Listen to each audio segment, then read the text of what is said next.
Hi again, everybody. It's Kevin Canessa coming to you live from the newsroom of The Observer and TheObserver.com on this, the 15th day of August in the year 2025. Sure hope you're enjoying your Fridays, no matter where it is you are in the country. And as he does each and every Friday, Tony Mondaro, the longtime director of the Harrison Weather Center, joins me. And here he is right now. Tony, good afternoon. Hi, Kev. How are you? Another hot week, and it looks like not a bad weekend as we lose some of the humidity and some of the heat, at least for the start of the weekend. All right, so tell us about the upcoming days, and then once we finish the upcoming forecast, we'll get into a little bit about Hurricane Erin. How's that?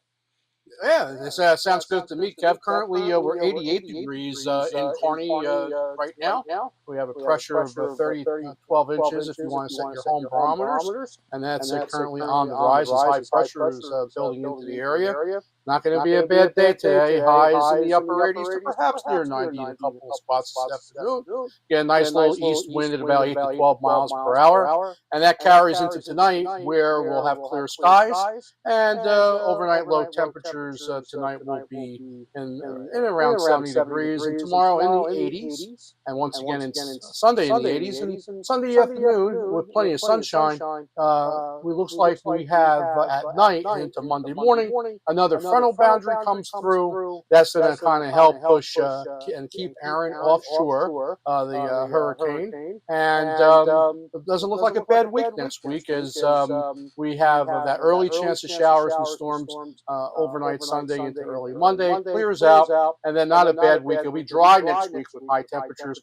Believe it or not, only in the upper 70s to low 80s. Overnight low temperatures in the 60s. And any of those residents and friends of ours that have any plans down the Jersey Shore, pay attention to those lifeguards as there'll be increasing rib currents because of Erin next week, especially from midweek on. So we're watching Erin closely at the Weather Center, and we don't think we'll have any direct impacts here as far as rain, wind, and storm surge, as that hurricane is forecast to remain well offshore. Okay, so what are we looking for day like when it comes to this? What day will those winds pick up and things of that nature? So could you kind of give us a little insight into that?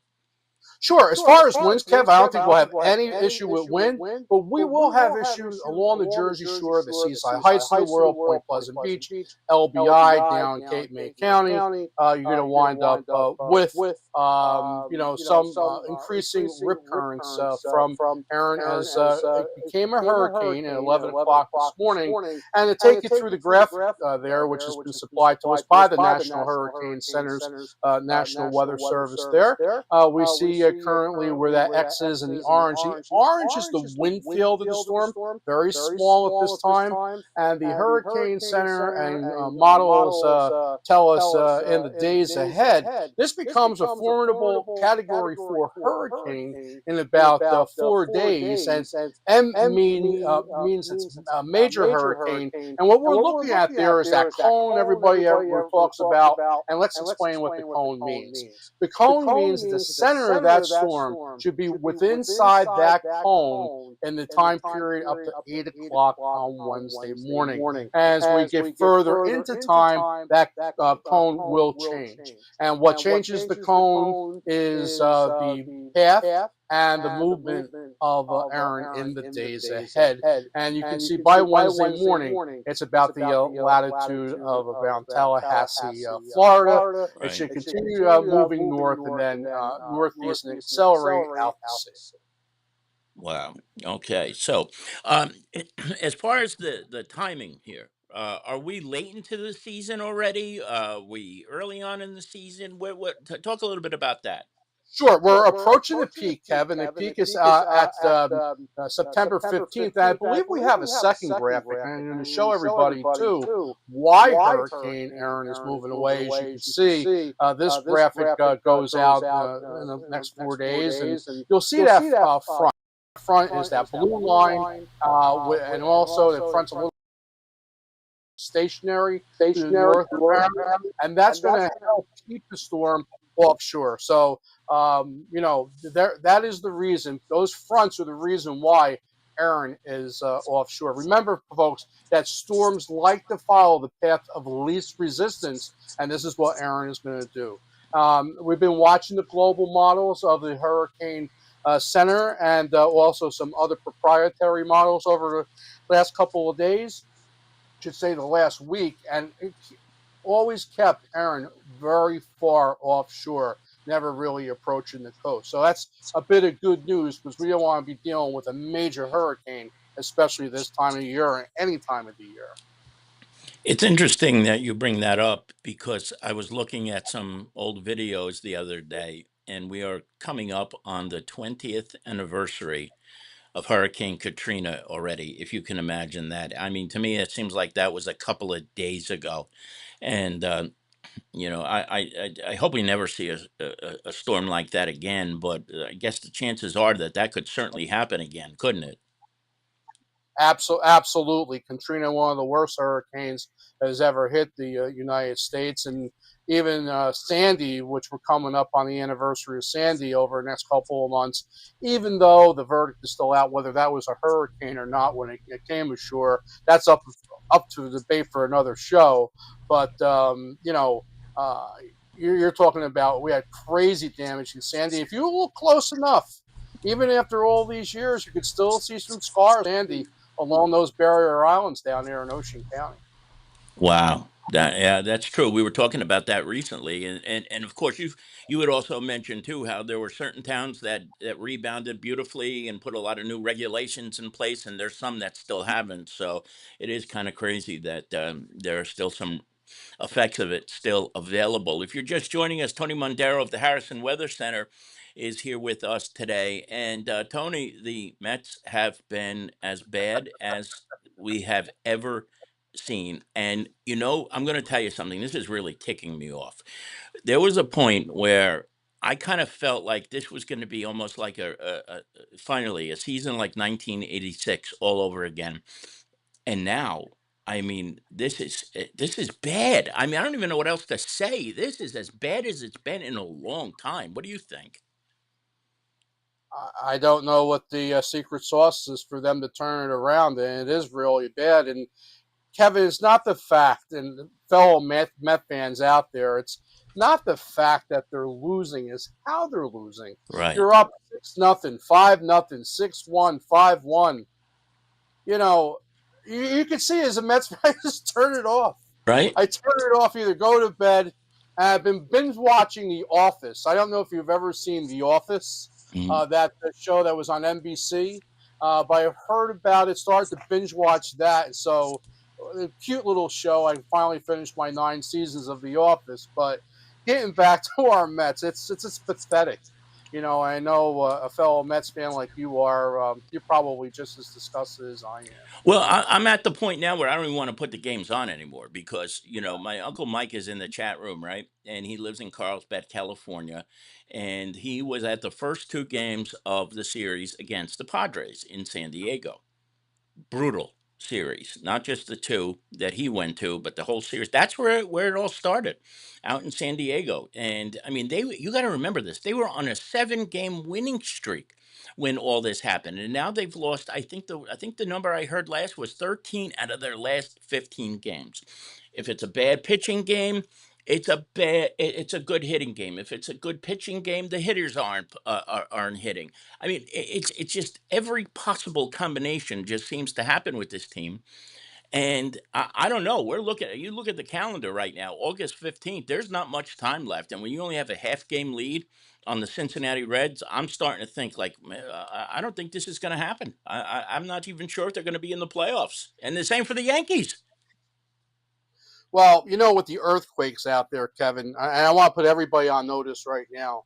If you hear a low thud during a Met game and you're outside, that's Tony Mondaro banging his head against the Weather Center wall. That low thud when the Mets are losing a game is totally, totally disgusting. And is there time to turn it around? We got 7 games head to head against the Phillies. We'll see. But and don't blame David Stearns. Don't blame Mendoza. These guys are not throwing the ball or swinging the bat. They had on paper and games and championships are not won on paper, but they're a competitive team on paper, but they just can't put it together as a team for some reason. And WFAN's Joe Benigno, who is one of the most diehard Met fans that you will ever know, keeps calling Juan Soto Juan Solo because every home run he seems to hit is insignificant. You know, there's never been a big, he hasn't had a big hit yet. But then again, who has? You know, nobody on this team has had a very significant hit in a long time. And it is just so frustrating because this was supposed to be the year. This was going to be the year. And now we're back to the same crap as we are each and every summer, Tony. Enough is enough, right? Enough is right. And please, guys, any Mets out there listening to our program, well, we're looking for some competitive baseball, and hopefully, we'll have that before too long. Maybe this weekend the tide turns. But speaking of tides, a public service announcement from the Harrison Weather Center, folks. If you're going down the shore and you're going out into the ocean, please pay attention to the lifeguards. We just had a death at Seaside Heights this week. Somebody was down there in the ocean after the guards have left. When there's no guards there, please don't enter the water. Even if you're a strong swimmer, those rip currents are a killer, and it's devastating to a family to lose a loved one due to something that can be avoided. No guards, don't swim. Pay attention. Swim close to the guards if you can go out there when Yeah. beaches are manned by lifeguards. I don't want to put you on the spot. Do you know what time the guards go off duty during the summer? Oh, No. absolutely. About between 5 and 6 o'clock, yeah, you'll hear them say on their radios, "Rack it up! It's time to go," and they go. Why do people think they're invincible though? Like I just don't understand why anybody would go out there and take that risk. I was talking with Lisa about this just the other day, and she had mentioned to me what happened in Seaside Heights, which you just did too. And these is it stupid kids doing dumb things? Is it just, or is it? I don't understand it. Like, and especially now, I'm babbling now, Tone, but it's just so disappointing to see something like that. The poor person. Absolutely, and it's not a surfer; it's the people who shouldn't be out there in the first place. And a lot of times, too, Kev, it's when the night is falling too, and no regard for the responders that have to go out there, the police officers, the divers that have to respond, the paramedics, EMS, the fire department, and even sometimes in the deeper situations, the Coast Guard and the state police Yeah. all working hand in hand to try to rescue some poor person that shouldn't have been out there in the first place. Tell me what you think of what Lisa says here. She said after the lifeguards are off duty, people getting caught out in the water, maybe they should be fined, especially when the red flags are up. Is that a something that you think would make sense? Yeah, if they survive, Yeah. if they pull them in alive, sure, they should be penalized for that. But it's common sense, no? If you're not supposed to be there after the guards are off duty. Seaside does lock the beaches, but if anybody goes to Earth Cam or to YouTube, type in Seaside Heights live, the North camera. Oh yeah, You'll, yeah. you'll They're see there. people. You'll see people trying to hop that gate 1, 2 o'clock in the morning, going out there after the police are long gone for the day and the boardwalk shut down. And let me tell you something. I want to commend like Seaside Heights and all communities to have their cameras available to the public. Kearney should do that. Harrison should do that, and Lyndhurst should do that. Anybody who has cameras out there should be available to the public. The city of Newark's cameras are available to the public. Let us see what's going out in the streets. For God's sake, we paid for them, correct? Yeah, yeah, yeah. Well, you hear that, Scott McPhee? You hear that, Stanley Titterington? Well, I guess you got a challenge here from Tony Mondaro today. Make the cameras public, and I guess this would be if it weren't today, but maybe we'll do this another time. We'll talk about the scrambled radios too, because I know how you feel about that, and I know we feel the same way about that. But that's for another. We'll Well, save that for another day. I'm perplexed, but I'll give you one bit of good news there. East Newark has just gone to that state system, Hmm. and they're in the clear. Harrison gone to that state system, they're in the clear. Shame on the departments that have encrypted radio systems, especially primary channels. And you're right, we need to save that for another day. And when we do have that conversation, let's bring on the police chiefs too and do a roundtable and ask them why that happens. I think that would be a great thing if they'd be willing to do it. That's something that I was very much against right from the very beginning, and it just seems like so many departments followed after that. Once it started, once the floodgates were open, it's over. But we will do that. We'll see if we can maybe do a roundtable. I think it would be very, very interesting to say the very least. Now, what about Tony Mondaro's weekend? Anything big planned this weekend, or is it a relaxing weekend? Tracking every inch of Erin because if anything shifts, we want to be right on top of that, Kev. We've been on top of Erin here following that storm since it was a single thunderstorm. So, like Jim Everwine says, the National Weather Service, retired, one of the guys that mentored me, Tony, do not let those tropical cyclones out of your sight until they're well dissipated and out of the Okay, way. Because you just never know what's going to happen. Right now, we have good news. Hopefully, we don't have to break in with any breaking news come early next week. I don't think so because it's behaving itself and it really doesn't show that it wants to move any further west and give us good. an issue. It's going to behave itself. But to wrap it up, Kev, before we close, of course, everybody, please, me and Kevin can't be here unless you like and subscribe. That's number one. And number two, we thank you for watching. Remember, this weekend's a beautiful weekend. Maybe a shower and thunderstorm activity Sunday night into Monday morning as the next front comes through. A nice week next week. We finally get rid of the high heat and humidity. I don't think we'll see 90 degrees next week. Remember, a couple of weeks ago, we said this might be a cooler Right. than average August. So we'll have to wait and see if that pans out. And remember the rip currents along the Jersey Shore if you're traveling and vacation next week.